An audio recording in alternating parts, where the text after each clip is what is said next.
What's up mga kahente? I-share ko lang itong bagong pickup na Mitsubishi. Ito ay ang bagong Triton namin. Ito yung kapalitan ng Strada. Maganda ang engine nito sapagkat ito ay 4 in 16 2.4 liter turbocharged, direct injection, and then Euro 4 na rin siya. So ang headlight natin ay halogen, maging ang front bumper natin ay body color, and then yung front grille niya ay naka-black chrome. So in terms naman sa sukat ng gulong niya ay 265/60 R18. Kaya naman ang ground clearance nito ay umabot lang naman ng 222 mm. Ang suspension naman nito ay independent wishbone with coil spring sa front, and then the rear suspension is rigid with lip spring. About naman sa lakas guys, hindi kayo bibitinin sa pickup nito sapagkat ito ay 183 horsepower by 3,500 RPM.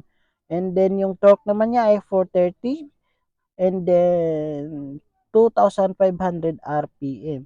Ayan guys, napaganda rin ng display natin sapagkat ito ay 8 inches touchscreen display with AM, FM radio, Bluetooth hands-free with free technology USB connectivity, and Apple CarPlay and Android Auto.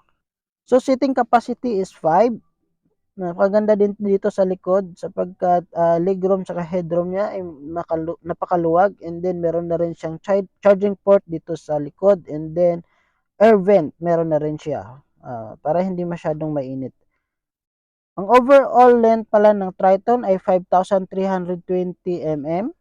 At ang overall width naman niya is 1,865 mm.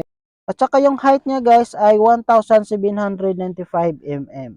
Kagandahan dito sa Triton guys, dating 5 lip spring yung suspension na sa likod, ngayon ginawa nilang 3 lip spring pero mas pinalaki yung shock absorber para medyo may laro rin siya, hindi masyadong matadtad kahit walang laman. At ginawa nila dito, mas pinababa nila yung sa likod para mas mabilis na lang yung pagdiskarga o pagkarga. So may reverse camera na rin itong JLX automatic. Base variant ng automatic JLX. About naman sa steering wheel niya, telescopic adjustment, 3-spoke leather. Meron na rin lahat ng controls ng audio dito sa steering wheel niya. Passenger side, napakalawak ng legroom, headroom, kaya kahit malayo ang pagbiyahe ninyo, hindi kayo mangangawit sapagkat napaka-comfortable yung sa likod, sa passenger side. Ngayon, hindi lang sa comfort kayo dadalhin ng Triton, kundi sa power and torque and sa bilis ng takbo ng sasakyang ito. Kaya ano pa ba inaantay ninyo? Mag-inquire na kayo. Only 69 down payment na lang dito sa Triton GLX Automatic.